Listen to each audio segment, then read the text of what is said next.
Anarquismo no fundacional, el nuevo libro de Tomás Ibáñez. El autor sigue en gran medida a Michel Foucault y considera que lo que denomina anarquismo no fundacional cuestiona que cualquier elemento social existente en la actualidad provenga de algo que estaba contenido o en ciernes en un elemento originario cuyo desarrollo terminaría por concretarse en la forma actual de dicho elemento. De ese modo no tiene sentido indagar en los orígenes de esos elementos sociales, ya que obedecen a una concatenación de circunstancias que bien podrían haber sido diferentes de lo que fueron y podrían haber desembocado, por lo tanto, en algo distinto a lo que hoy existe. Es por eso que resulta tan importante investigar no en el principio de algo, sino en las prácticas contingentes y los contextos singulares que dan lugar a lo que existe hoy en día. Y es que Tomás considera que es la fuerza que tiene en nuestra cultura la ilusión teleológica, esto es, la búsqueda de una finalidad en la historia, la que a veces nos empuja a buscar los orígenes de algo, sin que tampoco haya escapado el anarquismo en ese empeño,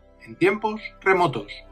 La concepción teleológica observa la historia con unos supuestos esencialistas, como si algo tuviera ya una persistencia al margen de la experiencia, y estuviera esperando que alguien le diera vida. La anarquía y el anarquismo, aunque tuvieran precedentes en pensamientos y prácticas parecidas en el pasado, se originan, tal y como los conocemos hoy, en un conjunto de prácticas histórica y socialmente situadas. En otras palabras, todo fenómeno social, incluido el que representa el anarquismo, no presenta un carácter de necesidad y, muy al contrario, es plenamente contingente. Por lo tanto, resulta primordial dilucidar las líneas de fuerza que permitieron el nacimiento y eclosión del anarquismo clásico, que remiten a dos grandes fenómenos: la Revolución Francesa y la ideología de la Ilustración, por una parte, y por otra, la Revolución Industrial y el nacimiento del movimiento obrero. Serían los estallidos insurreccionales productos de la Gran Revolución, los valores de la Ilustración como la libertad, la igualdad, el progreso o la razón, y un pujante movimiento obrero enfrentado a la brutal explotación del capitalismo, los que formen el caldo de cultivo para que surja el anarquismo político.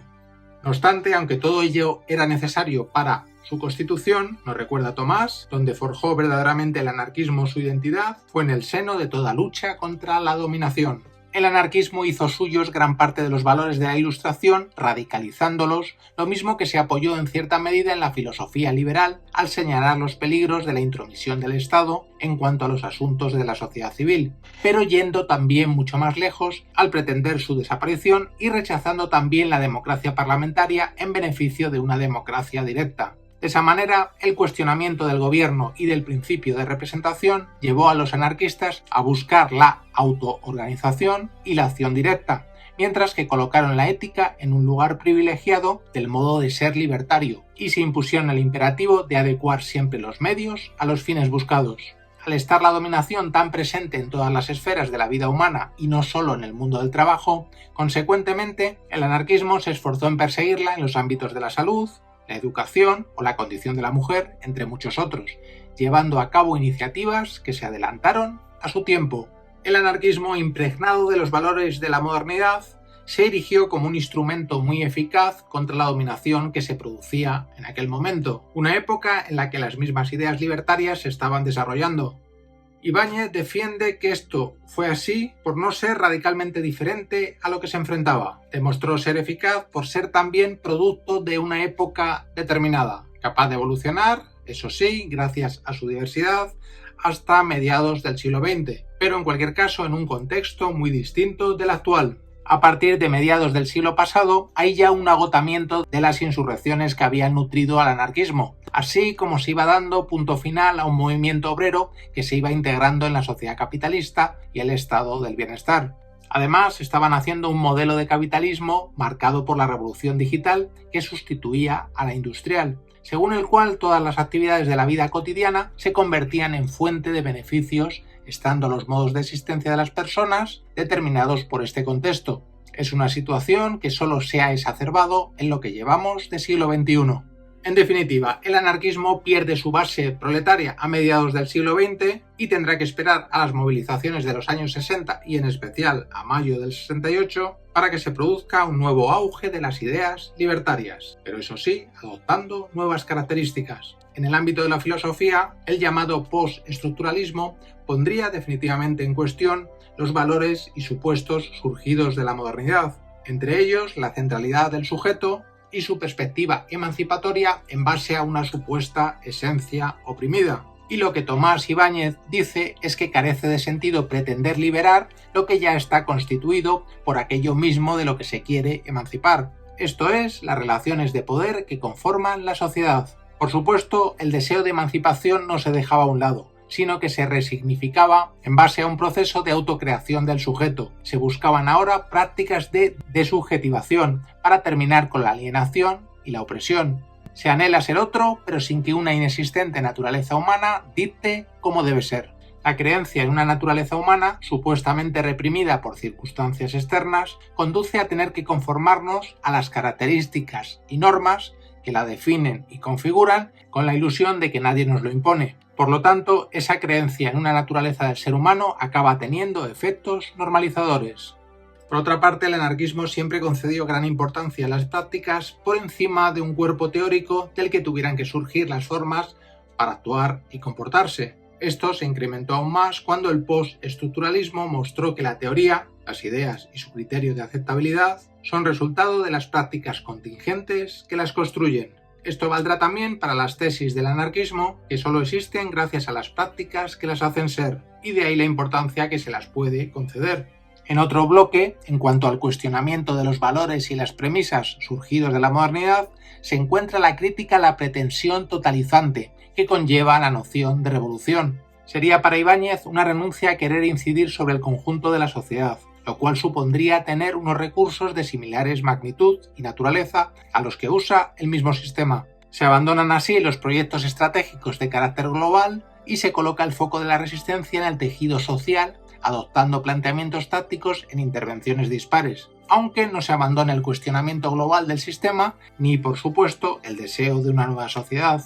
Si anteriormente se busca un sujeto único protagonista de la revolución, ahora hay multitud de sujetos, sin que uno prevalezca sobre los demás, frente a la tentación totalizante y la disposición pluralizante. Y dejaremos claro que ello no supone en absoluto la renuncia a la revolución, sino repensar su concepto. Y por supuesto no se abandona el anhelo revolucionario, una de las señas de identidad del anarquismo, pero sin esa perspectiva totalizante.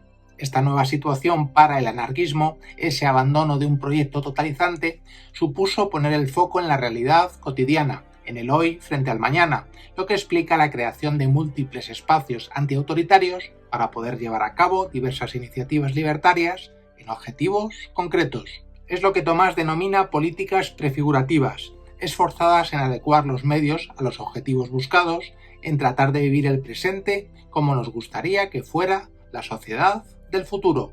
Otro aspecto del postestructuralismo que influyó en el anarquismo fue la reconceptualización del poder, que pasaba por dejar de contemplarlo como una esencia. No era ya posible ver el poder de forma monolítica y uniforme.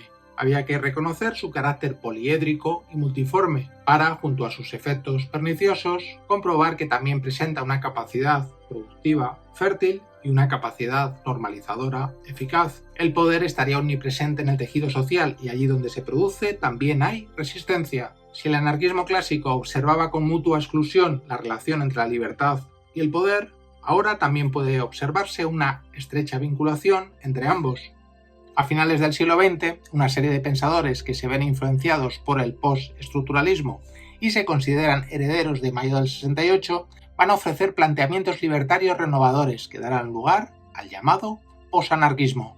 El propio Tomás Ibáñez, ante el temor de que algunos pudieran pensar que se pretendía un abandono total de la tradición ácrata, propuso mejor el término neoanarquismo, para ese anarquismo actualizado y renovado muy cercano al postestructuralismo, aunque, como él mismo aclara en su libro, no terminó de cuajar esa denominación. Lo llamemos del modo que sea, el anarquismo de finales del siglo XX presenta notables diferencias con el anarquismo clásico, y, para Ibáñez, eso solo se ha acentuado en lo que llevamos de nuevo siglo para dar lugar a lo que ahora quiere denominar anarquismo no fundacional. Recapitulando, el posanarquismo, influenciado por el postestructuralismo, se caracteriza por el rechazo al esencialismo, por la perspectiva no totalizante, la crítica al universalismo, y, de modo general, la crítica a buena parte de la ideología surgida de la Ilustración. Respecto a lo que Tomás Ibáñez denomina anarquismo no fundacional, aunque recoge parte de esos supuestos anteriores del post-anarquismo, agrega algunos elementos que lo diferencian del mismo. Y merece la pena aquí insistir en la diferenciación que han hecho algunos filósofos, incluso en la actualidad, entre la anarquía ontológica y el anarquismo político. Son obviamente conceptos distintos, pero Ibáñez considera que están muy entrelazados. La anarquía, y obviaremos aquí el sentido negativo de la misma como sinónimo de caos y desorden, es un concepto que se construye a partir del pensamiento anarquista. Como es sabido, el vocablo anarquía procede del término griego anarqué, es decir, ausencia de poder. No obstante, hay una segunda acepción con ese arqué de la filosofía griega que remite a los principios supremos fundacionales del mundo: fuego, agua, tierra, algo que los antiguos consideraron primordial para explicar su constitución. Para Aristóteles, el arqué no es solo lo uno como gran principio fundacional, también es lo que subordina todo aquello que le sucede. Y es precisamente ese principio supremo lo que evita la anarquía, la incontrolable e ingobernable proliferación de lo múltiple, lo que establece una jerarquía y cadena de mando, por lo que es también poder. Ibáñez considera que el anarquismo clásico se ocupó únicamente de una de las dos caras del arqué, la que representa el poder, pretendiendo su desaparición, pero dejó a un lado la que suponía el principio fundacional, sin entender que éste constituye también una fuente de efectos de poder. En otras palabras, y por supuesto, esto constituye un debate, pero que invita a la reflexión. El anarquismo no alteró la lógica del arqué, y lo que hizo fue sustituir un principio rector por otro que consideró más adecuado. Claro, como heredero de la Ilustración, ese principio fue la razón. Lo que se defiende en el ensayo es que la intención misma de instaurar un principio soberano produce efectos de sumisión y dominación al implantar un dispositivo de poder. Los criterios para actuar y reflexionar solo pueden tener su origen en las situaciones y prácticas de la vida cotidiana. Sería ahí, en nuestro modo de vida, donde encontramos los principios, lo que se traduce en que para pensar de modo diferente a cómo lo instituido nos inculca, debemos vivir y actuar de modo diferente al establecido. En el caso del anarquismo, su auge se produce en las prácticas de lucha contra la dominación, oponiéndose a la misma y sin que sea necesario que se las dicte ningún principio exterior. Al mismo tiempo, el anarquismo no puede engendrar aquello a lo que se opone, la dominación, ya que estaría obligado a enfrentarse a sí mismo y a autodestruirse. Y es aquí, con la exigencia de no reproducir aquello contra lo que se lucha, donde considera Tomás que se produce la necesidad de repensar el anarquismo clásico fundacional desde la anarquía ontológica y el anarquismo no fundacional. Incluso la cosa se complica cuando se nos dice que no solo se carece de principios rectores, sino que el anarquismo no fundacional carece de finalidades, en el sentido de no supeditar las prácticas a la exigencia de lograr determinados objetivos definidos desde el exterior de esas mismas prácticas. Dicho de un modo más directo, se trata de vivir y actuar sin un porqué y sin un para qué que no sean inmanentes a la propia situación y por lo tanto múltiples y sujetos al cambio y la contingencia. Puede comprobarse en el movimiento libertario de la actualidad, sobre todo entre los más jóvenes, que no se trata de partir de la teoría para actuar, sino que hay que partir desde las prácticas concretas de lucha contra la dominación o de estilos de vida al margen de la misma para concluir luego principios y concepciones de tipo teórico. Resulta curioso que en nombre del anarquismo no fundacional tan posmoderno se evoque a un autor como Max Stirner, que publica su gran obra, El único y su propiedad, nada menos que en 1845, cuando el anarquismo clásico apenas estaba tomando forma. Y hay que decir que este ensayo tampoco tuvo una repercusión muy notable en su momento, pero efectivamente en el libro encontramos ya una feroz crítica no solo a toda idea fija en forma de abstracción ideológica, también a una supuesta esencia del ser humano que le definiría y que le dicta lo que debe hacer y respetar. Al mismo tiempo, coloca de plena actualidad también a Stirner su defensa de la rebeldía e insurrección frente a la revolución que conlleva un nuevo proyecto institucional. Es algo que nos recordó ya a mediados del siglo XX Albert Camus en otra obra magna, El hombre rebelde.